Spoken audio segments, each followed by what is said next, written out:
पनापुर एक सरसब्ज और पुरसुकून गांव था जहां सुबह की नर्म धूप जब जमीन पर पड़ती तो हर तरफ सब्जियों फूलों आमों और मिट्टी की खुशबू फैल जाती। यही खुशबू इस गांव की पहचान थी। इसी गांव में 3 किसान रहते थे, रहमत, अकरम और बशीर, और तीनों की जिंदगियां मिट्टी, मेहनत और मोहब्बत के गिर्द घूमती थीं।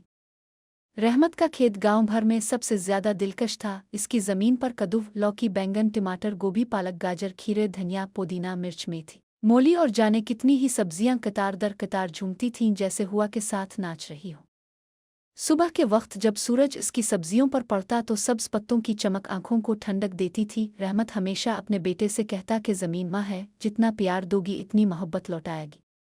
दूसरी तरफ अकरम का आमों का बाग था जो पूरे इलाके में मशहूर था। इसके बाग में मीठे खुशबूदार रसीले आमों की इतनी बड़ी तादाद थी कि लोग दूर दूर से टोकरियां भरने आते थे। अकरम हर दरख्त को अपने बच्चों जैसा समझता था। रोज़ाना पानी देता, प्यार से बातें करता और कहता कि मेरे आमों तुम पक के मीठे हो जाना, क्योंकि सारा गांव तुम्हारा इंतज़ार कर रहा है। तीसरा किसान बशीर था जो गरीब था लेकिन मेहनत में किसी से कम न था। इसकी थोड़ी सी ज़मीन थी मगर वो इस पर इतना दिल लगाकर काम करता कि इसकी सब्जियां महल्ले भर में सबसे ताज़ा होती। इसकी ज़मीन पर धनिया, पुदीना, प्याज, आलू, मिर्च, छोटी गंदुम की फसल और सब्जियां उगती थीं। इसका बेटा पानी लाता, बेटी पौधों के गिर्द मिट्टी जिमती और बशीर हमेशा कहता कि गरीबी को मुश्किल न समझना, बस मेहनत करते रहना, मेहनत हार नहीं मानती। कई महीने ऐसे ही खुशियों में गुजरे मगर एक दिन आसमान पर काले बादल आए। लोग समझे बारिश होगी मगर बादल हुआ के साथ उड़ गए और पूरा गांव बारिश से महरूम रह गया।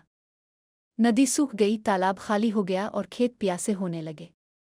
रहमत की सब्जियां मुरझाने लगे, अकरम के आमों का बाग पानी के लिए तरस गया, बशीर की सब्जियां गर्मी से झुलसने लगे।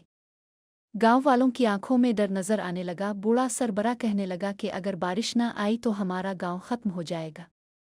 तीनों किसान रात को चांदनी में बैठे थे। रहमत परेशान था, बशीर की आंखों में आंसू थे और अकरम खामोश बैठा आसमान देख रहा था।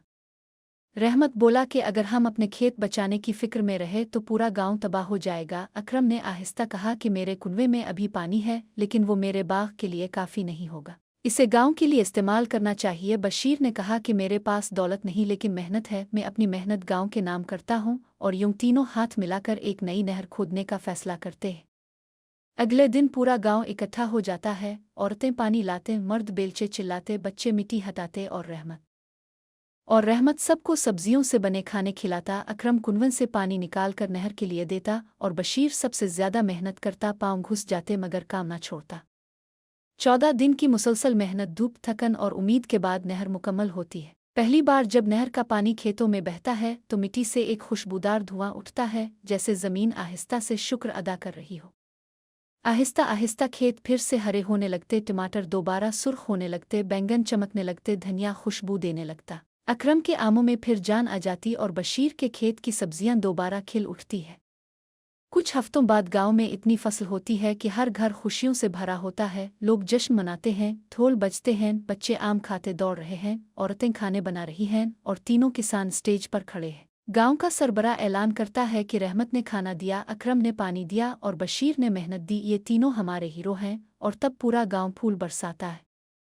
फिल्म का आखिरी मंजर यह है कि तीनों किसान हाथ में हाथ डालकर खड़े हैं, पीछे उनके हरे भरे खेत हैं और ऊपर सफ़ेद बादल तीर रहे हैं और नीचे लिखा आता है कि जब दिल मिल जाएं तो खुश्क ज़मीन भी हरी हो जाती है।